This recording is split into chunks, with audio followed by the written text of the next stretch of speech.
Hello and welcome to today's Power of Knowing webinar, Empowerment, Humility, and Joy, Lessons from a Long Journey of Illness. We hope you will enjoy today's conversation about navigating the healthcare system, how illness can be a teacher, and finding joy in the face of suffering. This free webinar is part of a series called The Power of Knowing, created by AuthorCare Collective, which empowers people to be active participants in their care journey, enabling them to live on their own terms through personalized support for mind, body, and spirit. Please welcome to get us started, please welcome our moderator, Risa Hanau. Risa serves as clinical and community educator at AuthorCare Collective and is also a member of the Cone Health Ethics Committee. She's a licensed clinical social worker. Risa, I turn it over to you. Thank you, Paul. It is my absolute pleasure to introduce our panelist for today, Tiffany Christensen, Vice President of Experience Integration at the Beryl Institute. Tiffany approaches her work from the perspective of a patient living with cystic fibrosis, having undergone 2 double lung transplants. As a healthcare experience professional and nationally recognized speaker, Tiffany focuses on the integration of safety, quality, and experience in healthcare, and the authentic integration of the patient's voice for meaningful improvement. Tiffany possesses a rare perspective, one that is grounded in compassion for both sides of the bed. She uses that perspective to help us all reshape our understanding of the practice of experience. Welcome and thank you for being with us today. Thank you, Risa. Thank you so much for having me, and I'm excited to be here. As we get started, we often like to invite our participants to participate in a polling question so we can begin to get a sense of who they are and where they are in their life. And today's question is very thoughtful. It is, can joy be found? Do you believe those with severe or chronic illness can experience joy in their lives? And participants, if you'll take a moment to ponder that, the answers are yes, no, and sometimes. So if you would take a moment to give some thought and then on your Zoom screen, respond to that question, we would appreciate it. Wow, look at, we are looking at the results, and how wonderful. 89% of people say yes, that they do believe that joy can be found in the midst of severe and chronic illness. So thank you so much for participating. And I find that to be such a helpful and hopeful note for us to begin our conversation. Yeah. The best place, I think, for our conversation to begin is really, Tiffany, for you to tell us about your illness journey. Well, I will be somewhat concise, given that it's a long story, 48 years of chronic illness, but I was born with what I consider to be the gift of cystic fibrosis, which, if you know what CF is, it's a chronic lung disease, digestive issues, often ends in death. And so it sounds a little weird sometimes when people hear me say I was born with the gift of CF, but I can honestly say that I felt as young as 5 or 6 years old. I remember feeling that this disease wasn't a mistake or a curse, or even something I should feel bad about, but in fact, it was something that had been given to me on purpose. It was something that I was meant to learn from and to grow from. And so I was pretty lucky. I had a relatively healthy childhood until I was 12. And then I had my first inpatient hospital stay which is where I got my first taste of what it was like to be poked and prodded and all of that stuff, and really learned quickly that I had to figure out how to be an advocate for myself, but also a learner. I had to be willing to learn about what was happening to me and what was being given to me and why and when and all of that. So that journey really began at 12. And then by the time I was in college, I was at the North Carolina School of the Arts. I wanted to be an actress. In fact, I wanted to be on soap operas because I like to set the bar for myself and my life very high. So I was in this acting conservatory where there's a lot of movement classes and dance classes and things like that. And my lungs just couldn't keep up with all of that. So devastated to have to drop out of the North Carolina School of the Arts. And at that point, the doctors put me on a list for a double lung transplant. And I'll give you the very short version of the rest of the story. I was able to have a first double lung transplant in April of 2000.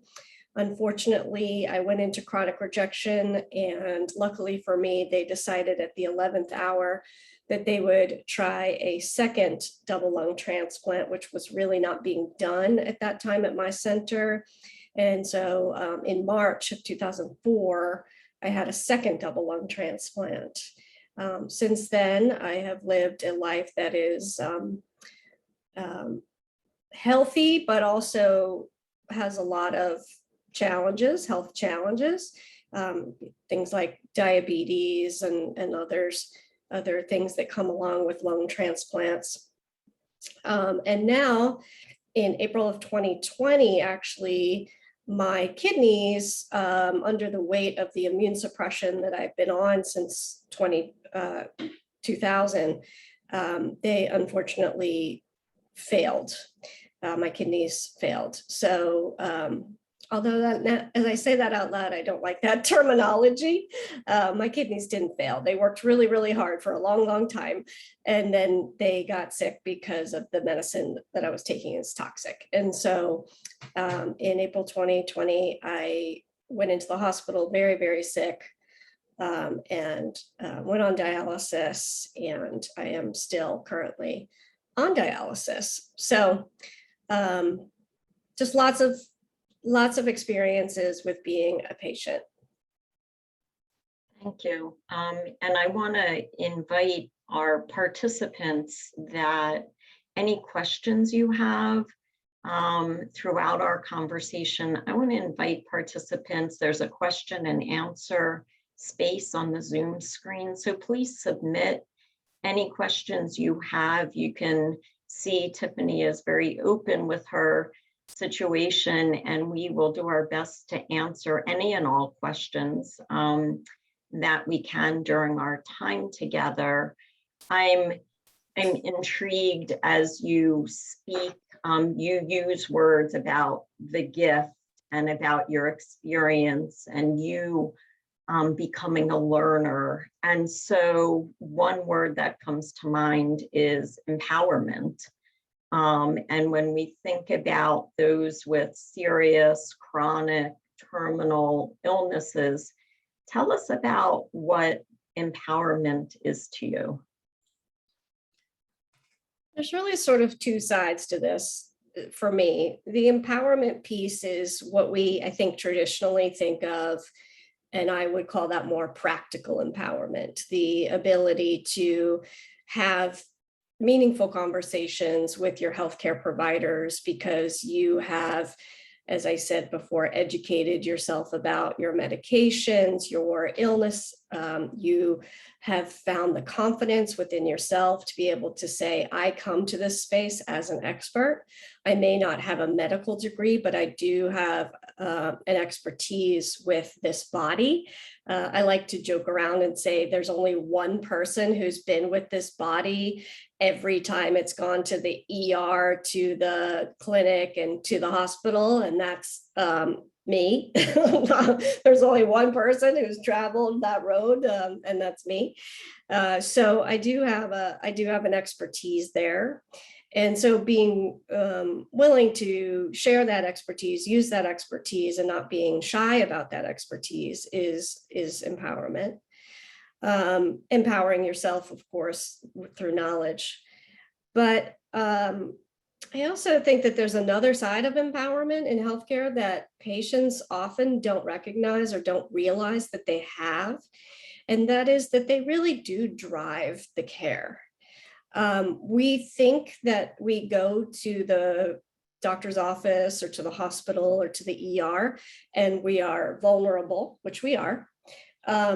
And that we just put it, we're just there and we're being told what to do. And the reality is that we drive our care a lot more than we think that we do. And the example that I have for that is a good friend of mine who also had cystic fibrosis and had a lung transplant, and she was experiencing chronic rejection. And I just noticed that her path was so different than mine. She was doing all kinds of experimental treatments. She was pushing for surgical interventions. She was doing all of these very aggressive things to try to combat her chronic rejection that I never did. And when I watched it from the outside, I could see she was really the driver of that. She may not have known to say, I want this treatment or I want this surgery, although she probably did say some things like that. But for the most part, it was more her intention that drove the team.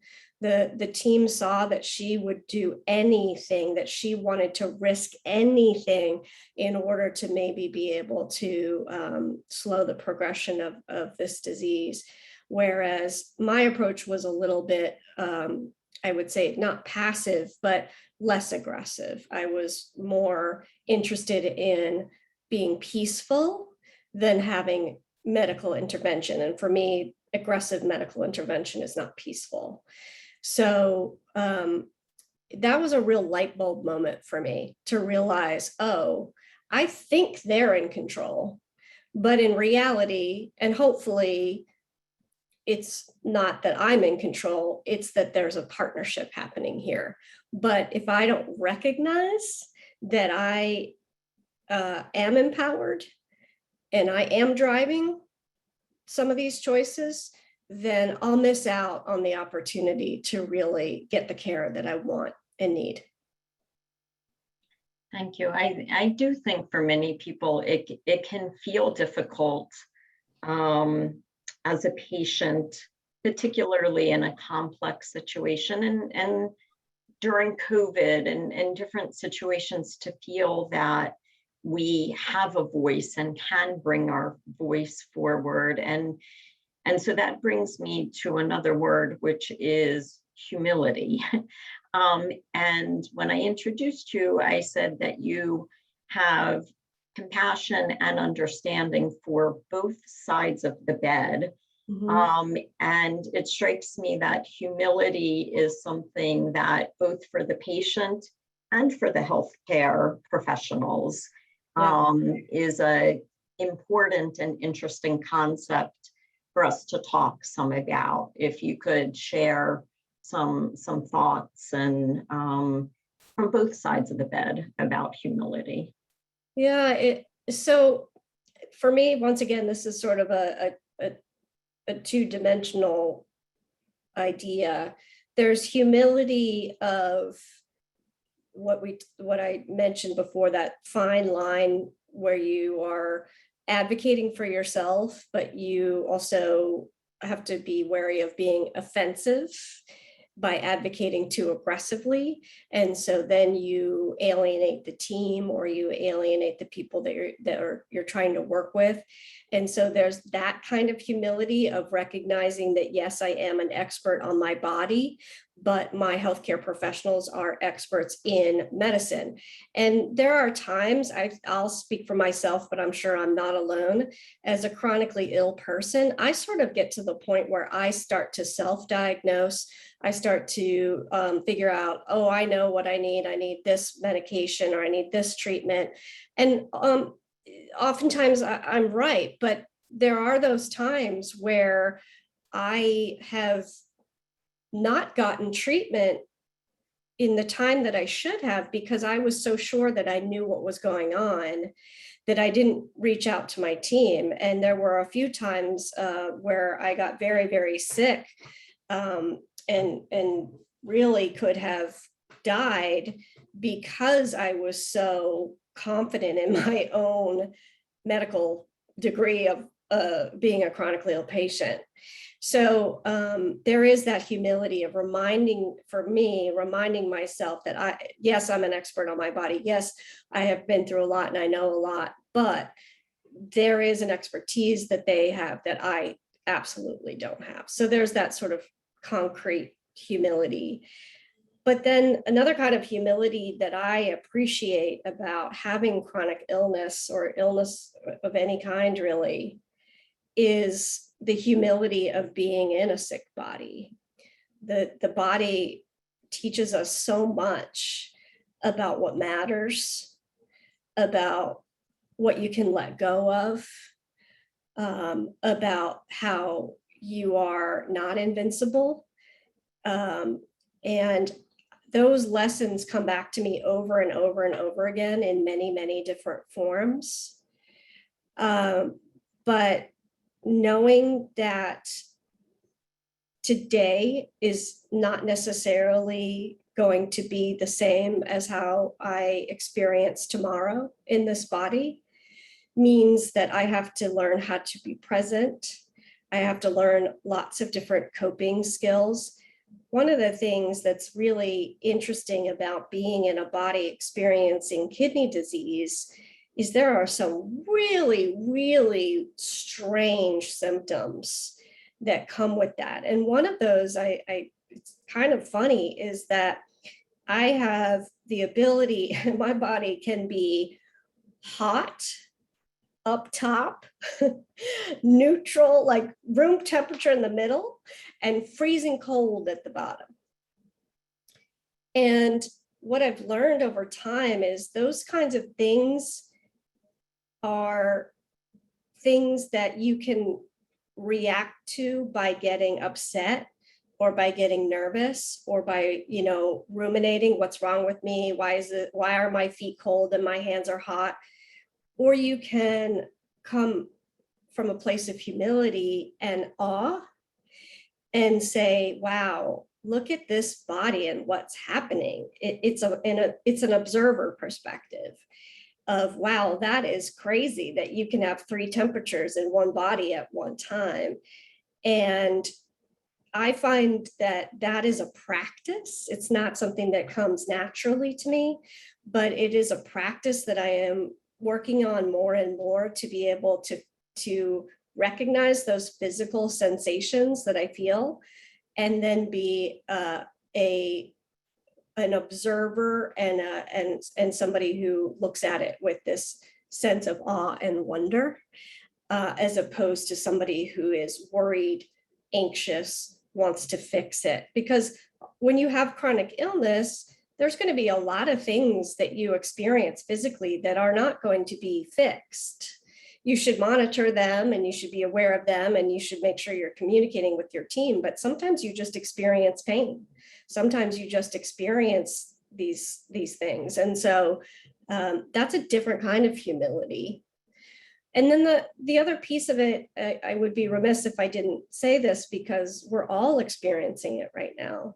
The humility of what COVID-19 has shown people who have never experienced real illness, and what I mean by that is facing death, is again this idea of what really matters in your life and what really what do you want to put your energy into, what do you want to focus on, and at the end of the day, what will really matter. I mean, as a person who's faced end of life 3 times, I often make decisions based on how will I feel about this when I get to my deathbed. Will this matter to me? Will I be proud of this decision, or will I wish that I had done something different? And it just changes the context by which you look at life. And I don't know if you can hear it, but my dog is snoring really loudly next to me. Totally at peace with the way he's living his life at this moment. But I appreciate the way that you approach humility. I have often thought of it strictly as a behavior or an outward action. I am acting with humility, or somebody else is displaying humility.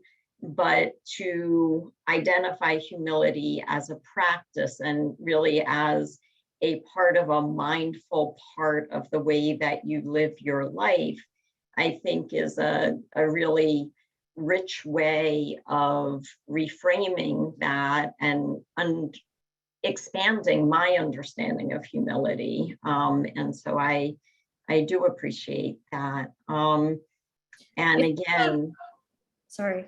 no, go ahead. Sort of like that, and I might get this wrong, so help me out, but that saying, when you make plans, God laughs, right? It's kind of like that, but it's your body. Replace that with your body. When you make plans, your body laughs, because you can never know what you'll be capable of doing. And you may be more capable than you thought, and you may be less capable than you thought. And so that is an intrinsic humility that comes with living day to day with illness. Is I might not be able to bend over and pick up something off the floor tomorrow, and so there's always a flow of agency and self-respect that you're constantly navigating, and that is humbling. Right, and I would think for healthcare professionals, they are experiencing that as well, in the realization that there are many things, using your example, that can be done to alleviate suffering, to increase your health, but ultimately a recognition that not all things can be fixed, or not all things can be even explained or managed in a way that you would wish that they might be. Yeah, and I really think that, and we haven't started talking about joy yet, but I really think that is the key to the castle. This idea that once you accept the things that are not within your ability to change, whether that's illness or a pandemic or what have you, that's where you really can start to have joy. As long as you are grappling with it and wanting something to be different. I want my pain to go away, and it's not going to. That's where the suffering comes from. It comes from the wanting something to be different than it is. And so, part of my work as a patient my whole life is constantly working to accept the latest thing. And it takes time. I'm not saying it's, a magic wand that you wave or anything, but I mean, kidney disease hit me hard, and I had to find a way to accept this new life where I had a dialysis and I had all of these physical symptoms. And and then once you find a way to say, this is my life, this is not bad or good, this is just how life is for me, then you can start finding joy within that space, as opposed to, well, if I only didn't have kidney disease, then I would be happy. Right. My father used to call it the woulda, shoulda, couldas. And the if only. But as you bring joy to the conversation, so let's focus on that. What is joy through your lens in your life? Yeah, I mean, I think before I talk about joy, I want to talk a little bit about why joy can be hard to find as a chronically ill person. There's obviously the physical piece, and I'm not, I hope I never come across as glib about that. When you are in extreme physical distress, I'm not saying that you should be able to go, this is fantastic, I'm having a great time, right? I'm really more talking about chronic illness than anything else. But also, it's our culture that tells us that illness is the worst case scenario. When I grew up, when I was growing up, that was the phrase that my dad used was, Tiffany got the short end of the stick. And that was a very common sentiment growing up, that not just my father, but in general, the culture that I live in is, you really got shafted. I don't know how you do what you do. This is really, I could never do what you do. All of those kinds of phrases that say having illness is the worst thing that could happen to you. And then there's the darker side of it, which is ableism that we have in our culture, which I've seen really rear its head with COVID-19. I've always seen evidence that people saw me as less valuable because of my illness, but it was one of those things where I just picked up on it, but I couldn't prove it. Now it's proven, as far as I'm concerned. What we have seen is people literally saying, well, they're immune suppressed and they're older, or they have underlying medical conditions. So if they're going to die of COVID-19, that's kind of okay. And that is ableism. And it's also proof to me of a lot of things that I've felt my whole life, of this sense of, if I am not a healthy person, I am not at the same level as a healthy person in a board meeting, at the grocery store, maybe not, I don't know, but certainly in work environments and other environments where people are kind of gauging each other's value. And I have always felt that I must prove myself. So I have worked harder and faster and bigger than I think I probably needed to in retrospect. But I was trying to make up for this thing that is my chronic illness and prove that my chronic illness does not impact my value. And in fact, that I am valuable despite it. So I know that's a long road to get to joy, but I think until we recognize that we're dealing with that kind of stuff, we can't necessarily let go of it. So letting go of that and recognizing, if I sit with the truth of what I experience, as opposed to what my culture has told me is true, what I find is that I love this illness. What I find is that I wouldn't trade it for anything. What I find is that I am very strong at the moments that people think I am my weakest. If I am in a hospital bed and I am curled up in a ball and I am nonverbal because I am so focused on the physical suffering that I am experiencing in that moment, the people around me typically view that as weakness. In the reality of what I'm experiencing is great strength.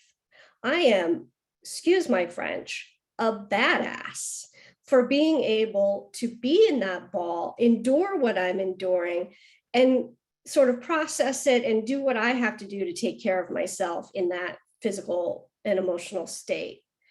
So I think that part of joy is recognizing that we are not damaged, we are not less than, we are not invaluable or not valuable because we have illness. And then to flip that even further and to say how valuable we are because we have illness. And that is to leverage the experiences that we've been talking about through this whole conversation.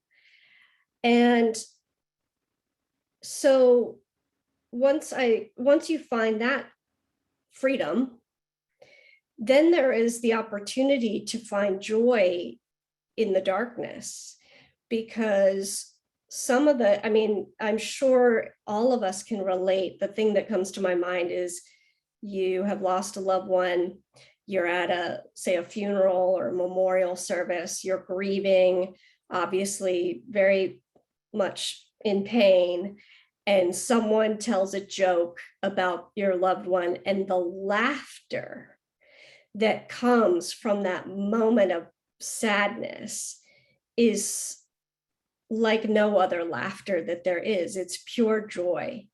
And that's what can come of a life with illness. You can find this immense brightness because of the fact that the backdrop is sometimes dark. And then, of course, there's the joy that comes from knowing what matters most, from recognizing that you're connected to something bigger than yourself, recognizing that what matters is the love between the people in your life. I mean, all those things that come when you have the context for it. So anyway, I've been babbling. I'm going to stop and pause there. I would not call anything that you've said babbling. I'm just sort of hanging on every word, and also want to invite people to send questions or thoughts or comments, because you are really, I think, approaching or sharing your approach with us. And for some people, it may be very, yes, that resonates. I live that also. And for others, I expect it is, but how do you do that? Yeah. One thing that comes through when I listen to you is that your illness has had tremendous impact on your life, but it doesn't define who you are. It is not part and parcel. It is not all that you are. I don't know about that. I really don't. I can't, there is no Tiffany without illness. There really isn't. And it's not define me as I am a sick person, because I don't see myself that way. But it does define me as I am this person who is traveling a very challenging road, who does not get a day off, who always has to be managing and observing and looking out and going to doctor's appointments and picking up prescriptions. And I mean, that is my life. That is and because of it, that has become part of who I am.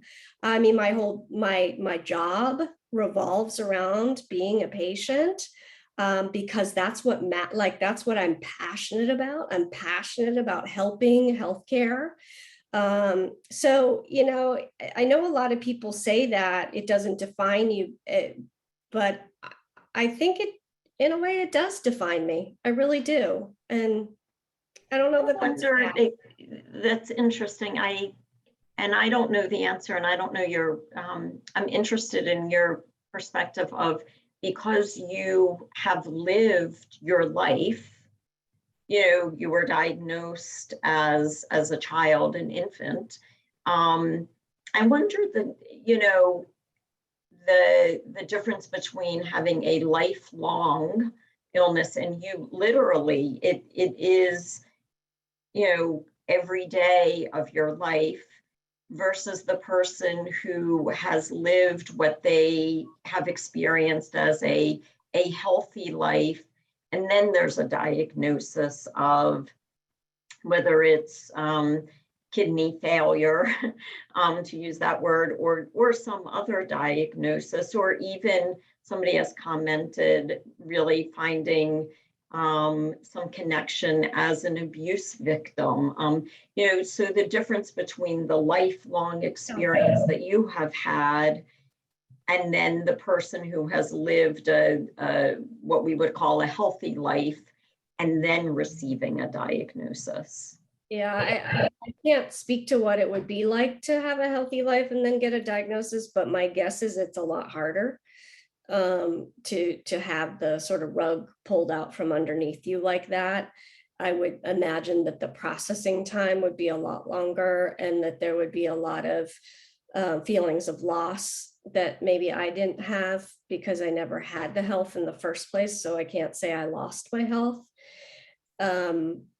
But yeah, I mean, we certainly don't want to get into any competitive suffering there, but I do think that is a different situation, but it doesn't, in my mind, change the ultimate outcome, which is that you can still use any suffering, no matter what it is, to be your teacher and to give you a greater connection to self and a greater love for yourself. I think that's what I was really not saying very well when I was talking about joy, is that I love myself differently because I see what I go through. Does that make any sense? And you understand it in a way that nobody else does, even those who are close to you. Yeah, and so I can say that, and again, I think that's why I did all that preface around ableism and letting go of the culture. It's hard to love yourself when you're believing that you're less than. But once you let go of that and you realize, wow, you are really an extraordinary person. And I don't mean that from an ego perspective. I just mean that from a self-love, perspective. Then that's where joy comes from. It comes from self-love. When I have self-love, I can love you so much better because I'm not loving you through all of this pain and the contortions and the lenses and all of that. And so that's the ultimate lesson of illness, I believe, is self-love. So there's a question around, how do you avoid getting weighted down by those who respond to you with pity, like, oh, Tiffany, and how do you find grace, and what tools do you use to either deflect it or gently educate? I do think that, when somebody, oh, Tiffany, yeah. I'm laughing because the word pity reminds me of a situation. This was a long time ago. And this is a very sweet woman that I knew. She was an acquaintance. And I ran into her in a store one day and I was sick. I had an oxygen tank on. And so you can't, unfortunately, hide it when you're wearing oxygen. And the whole conversation was her going, like this with her face, just is such a pity face.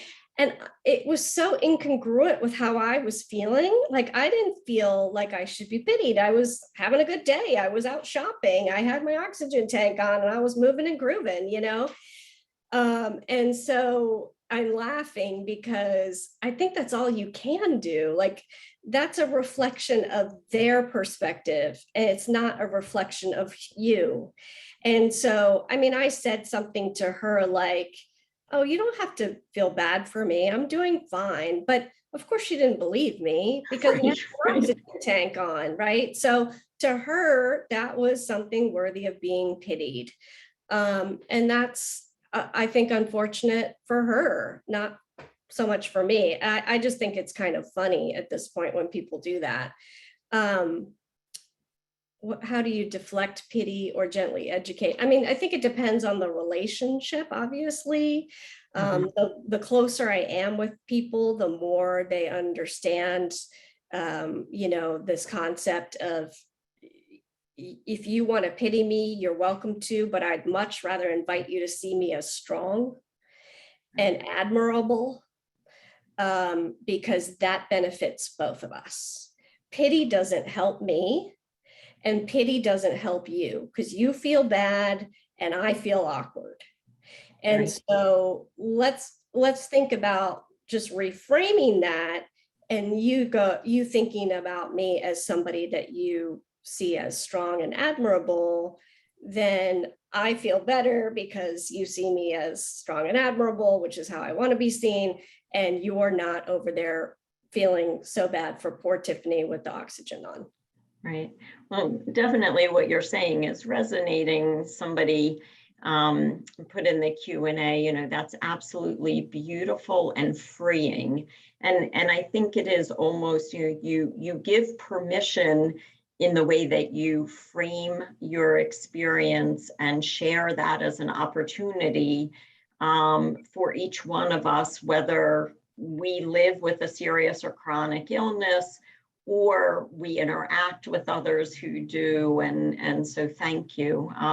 There's a question about how do you handle a healthy spouse who wants to be sick for the extra attention received during a childhood illness, which is, you were treated, or a child who goes through an illness, I can only imagine is treated in a very different way. We have a Kids Path, a pediatric program, and we know that children need and receive special attention. Yeah, you it depends. I mean, there's bubbles that you're put in when you're a kid, or you can be treated like a porcelain doll. I was lucky, my parents were in denial, so they didn't treat me super different until I got older and started being hospitalized.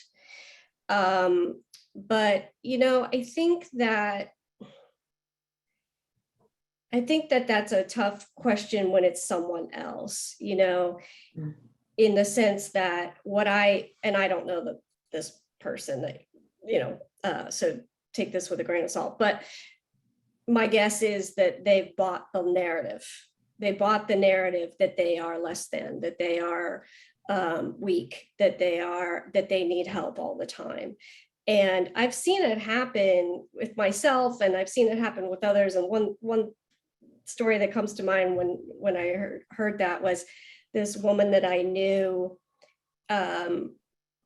Transplant patients go through transplant together, so you kind of get to know people through this sort of process. And I remember this one woman. Now, she was sick, of course, she was on a transplant list, but she was sitting there in a chair next to her mother with a coffee table right in front of her, and there was a soda or something in front of her. And she literally turned to her mom and said, "Can you hand me that soda?" And I thought, it took you equal amount of effort to turn to your mom and ask that question as it would to reach over and pick up the soda. But there is a habit that gets formed when you buy the narrative.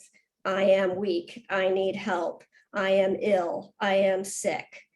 And it takes an individual seeing what their limits are. I don't always know what my limits are. Sometimes I go past them, way past them, and sometimes I don't go far enough. And I realize, ooh, I really should have been pushing myself more. I could have done that myself. And so it's a tough little negotiation to figure out. So I don't know the situation, but it may be worth just talking about it and saying to this person, I really feel like you're more capable than you think you are. I really feel like you're stronger than you think you are.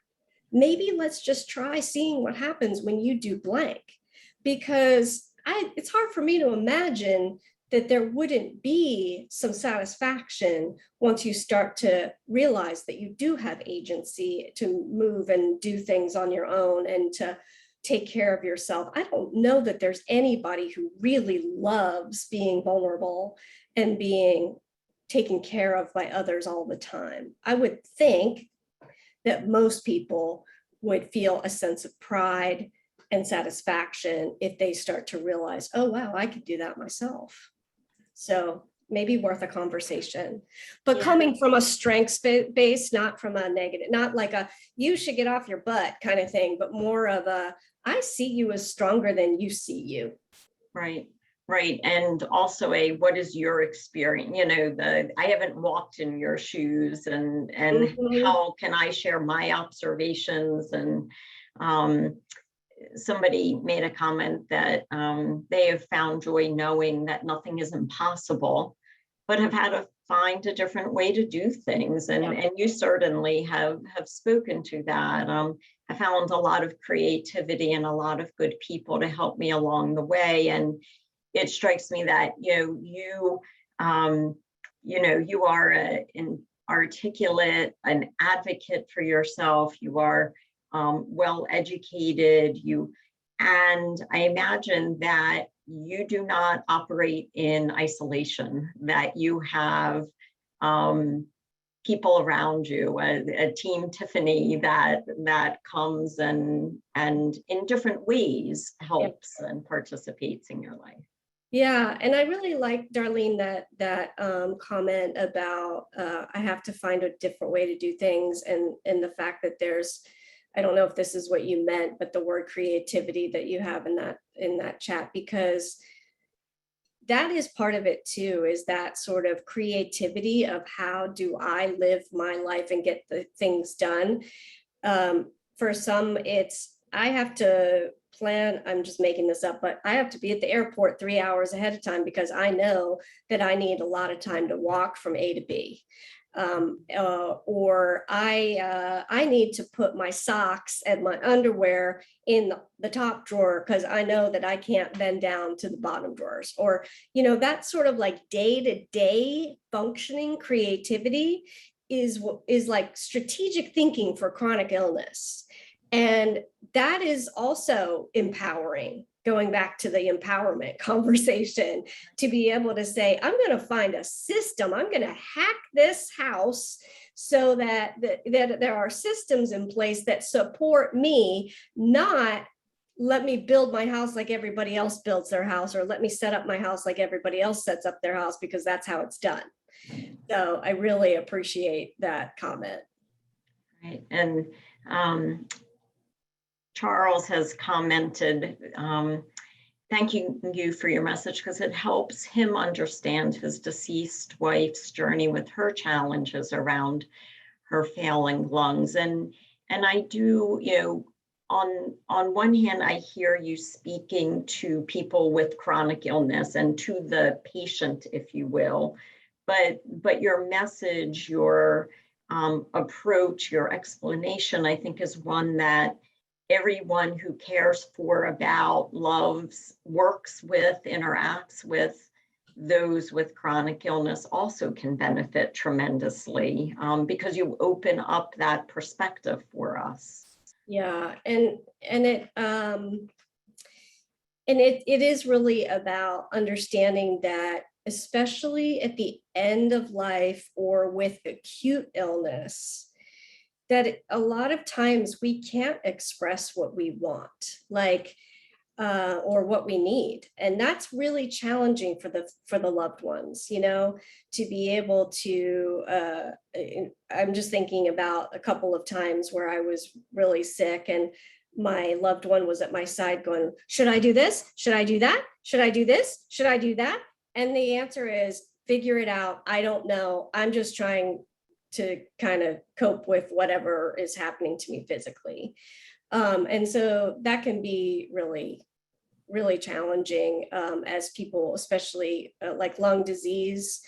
I don't want to talk a lot when I can't breathe very well, because everything that I say requires tremendous effort.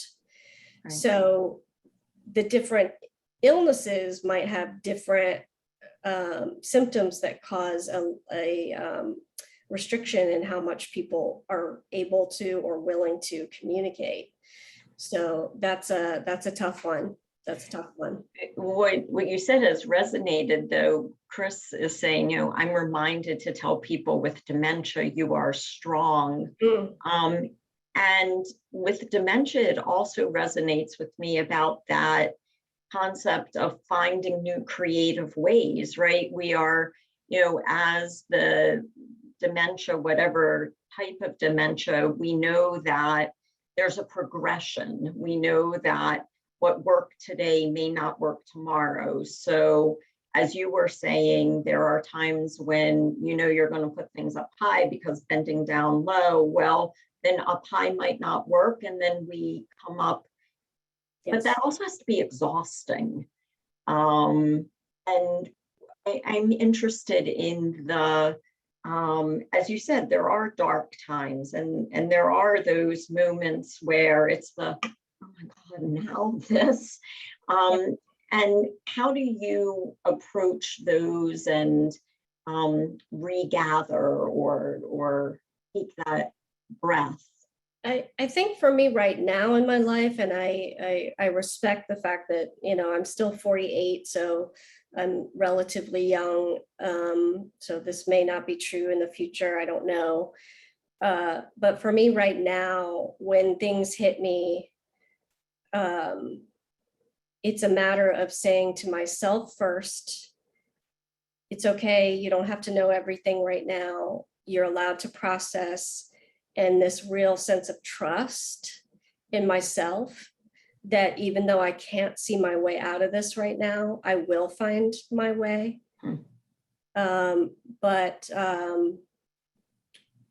Yeah, so it's a real sense of trusting me, my own ability to work through it and get to a place of acceptance again, and get to a place.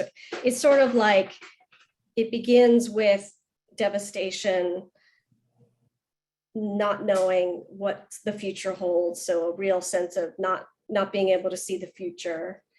And then slowly you start to put the pieces together. And then at the end of that process for me is I accept what's happened and I have figured out how to work it into my life in a way that feels comfortable and doable. And that takes time. I mean, my kidneys failed in April of 2020, and I feel like I'm just now getting to that point with kidney failure, where I've sort of figured out the patterns of my days physically with dialysis, and then also, you know, how do I fit in all the other puzzle pieces that I have to, you know, taking care of my house, taking care of my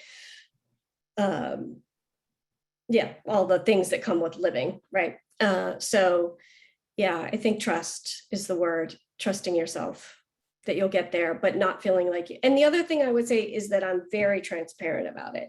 And that's what I've learned is really helpful. So a lot of times when you tell people, so I'll give you an example that just happened. I went through 4 people who were potentially living donors for me, and they were all denied.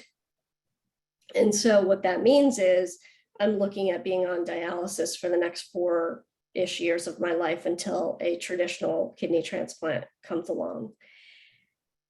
That was a huge blow, and I had to process that. And when I tell the people in my life that, they want all kinds of answers right away. What are you going to do? Are you going to stay on hemodialysis? Are you going to move to PD? Are you going to keep looking for a living donor? Well, what about this person? Or what about that person? Or what about this?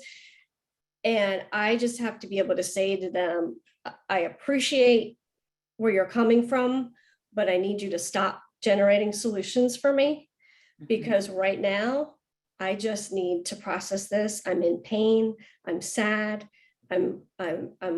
I don't know what I'm going to do next, and I need a minute. I just need a minute.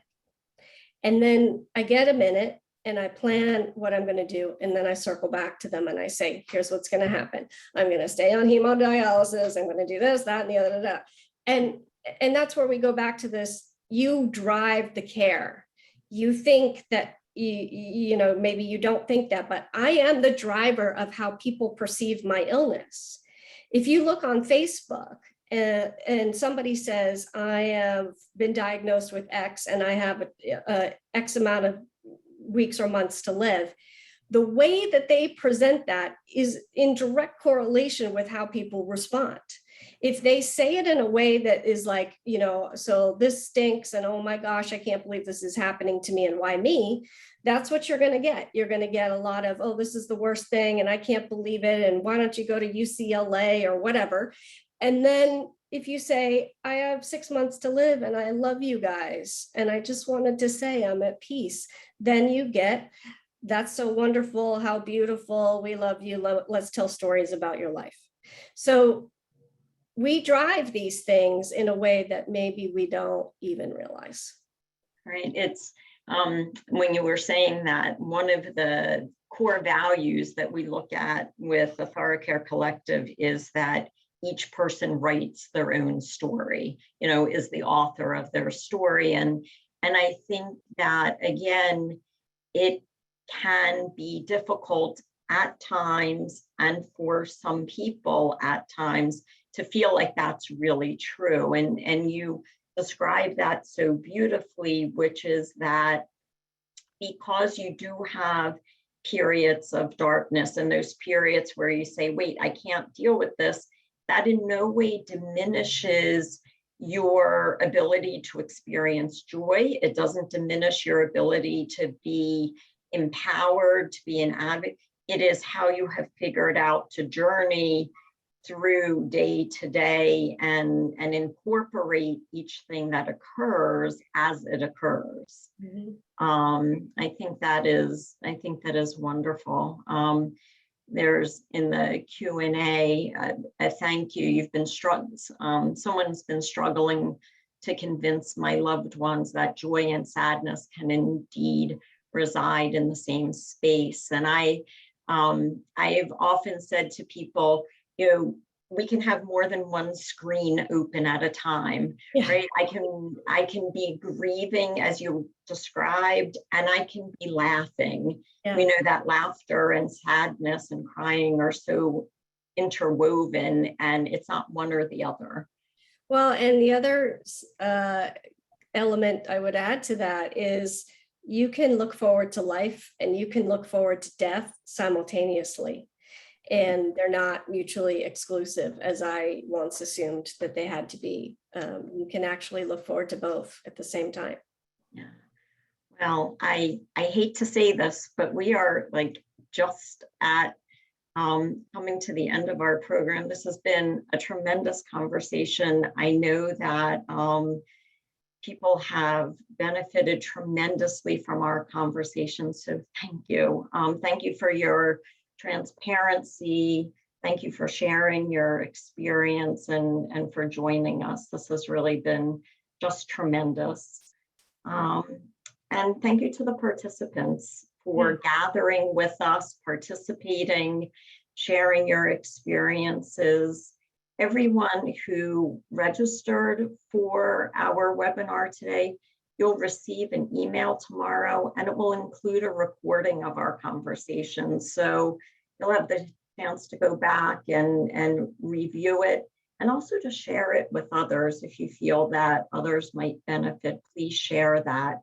If you have a question that didn't get answered or that you want to put forward, just respond to that email, and I will get back to you just as soon as I am able.